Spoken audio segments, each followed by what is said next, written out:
Hello, namaskaram. Got some videos due today, got some ground to cover, lots is happening. I want to mention this matrix thing I keep hearing about. I understand it better now. There's a lot of goofy stuff out there, like self-assembling, nanoparticles that are being sprayed in the air that you inhale, and then 5G cell phone signals make them assemble themselves into microchips in your body for AI purposes. Yeah, that's schizophrenia. I think what they're more referring to on a different level, at least for me, I don't choose to use the term matrix. There's a world order, of course, and growing, especially here in America. Big Pharma would love you to get hooked on their drugs. They don't want to cure you of disease. They don't want to cure cancer or AIDS or diabetes or anything else. They want you to be just sick enough and tired enough to work for them and not have the motivation to do anything else. Mindless, obedient workers. Period. Their antidepressants are for this purpose as well. I know so many people on them. They're so unhappy. They're so trapped. Their lives are just miserable. And they just think, well, this is the best that they can do. This is what medical science has. This is the best we have. We have GMO food poisoning us. We have an education system that is falling apart. People who are almost illiterate, don't care to crack a book, apathetic, greedy, all these things. There's pollution, growing and growing and growing, on and on. If you want to call that system the Matrix, then that's fine. I don't choose to. Let's call it the world order. It is designed to trap you. It is designed to brainwash you. It is designed to make sure that you don't step outside of a certain box. That is not the same thing as spiritual awakening. The world order is the product of the ego mind. It is based on fear, which is the ego's domain. Waking up to the fact that there are drug companies and so on and so forth who are out to control your mind and trap you with their pills. That's not what I mean by spiritual awakening. The ego mind is a far subtler trap that makes you believe that you are it. All the emotions that it has, ups and downs, anxiety, pain, fear, depression, making you believe that that's you.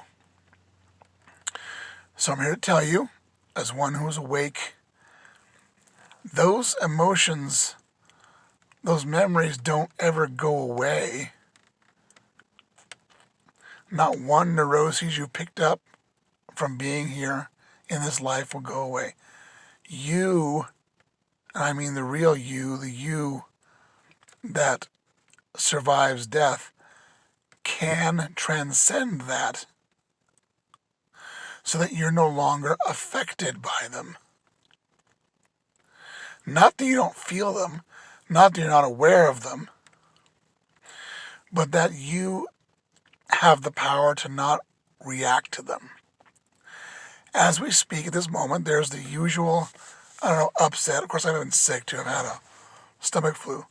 But there is a constant emotional upset from years and years of terrible things happening.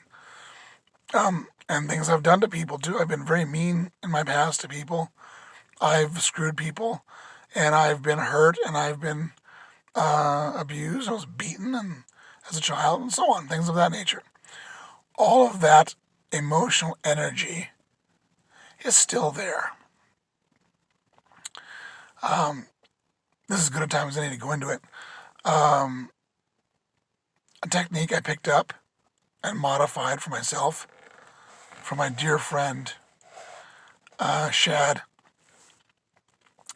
If a memory is just in my face, I'm chanting my Ram, Ram, Ram, Ram, pow, there it is. Boy, you did this to somebody, you attacked them, you yelled, or if it's something terrible that happened to me, like homelessness was terrible, because you are real. You're Jivan, you, not your soul, you are soul, and the material plane is not, and the memory traces in our heads are even less so.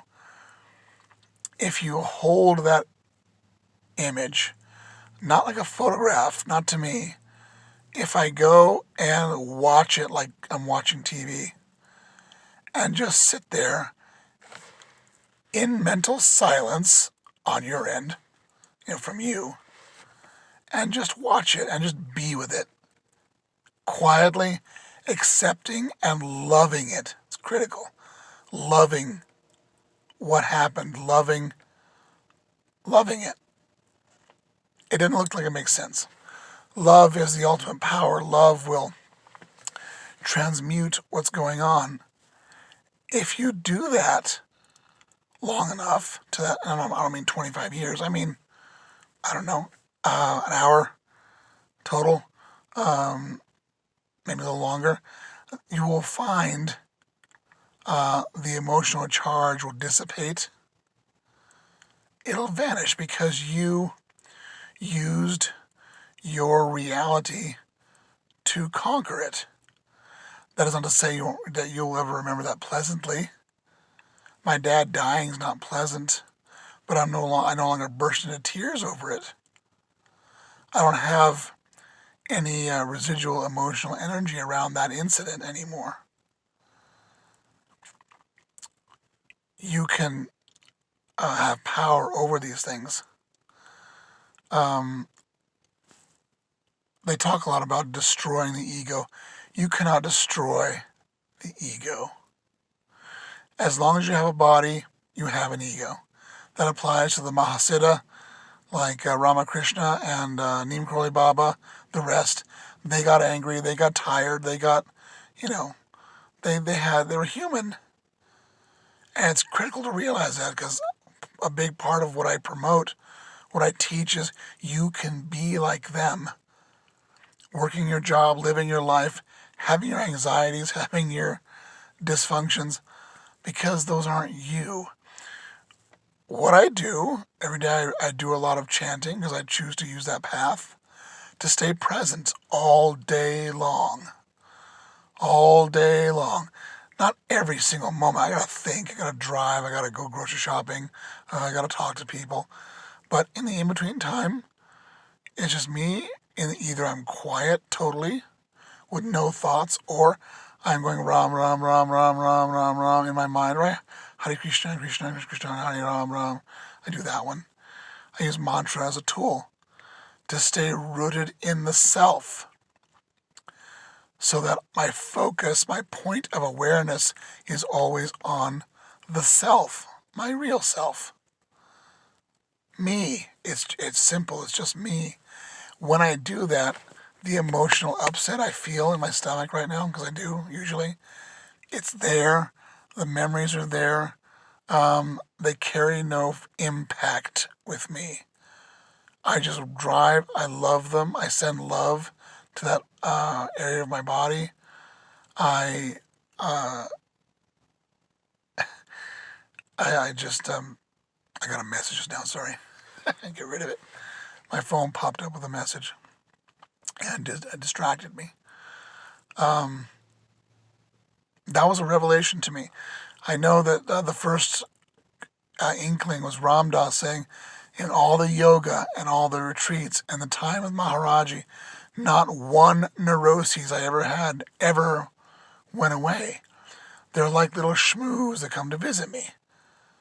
And you'll serve them tea or something. And that's how it is. Don't ever think that you're going to go to therapy or read a book or go to a retreat or anything, and you're going to suddenly come out different than who you are. Different than who you are. You can become empowered. You, the real you, can expand to the point where these things don't impact you anymore. And that's how it's done. That's how enlightenment is. That's how awakening really is. It's an up and down process that you can phase in, phase out, wake up, fall asleep, wake up, fall asleep, fits and starts. That's normal. That's okay. That does not mean that you can't be Buddha, that you can't be Christ, because you can. And gain access to all your yogi powers and all that sort of thing. It's shiny and fun. The siddhis, as we call them, the perfections, powers, they're a part of what you are. You're one.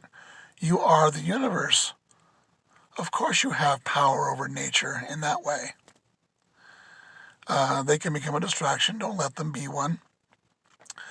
Next to the true realization of love, those abilities are like toys.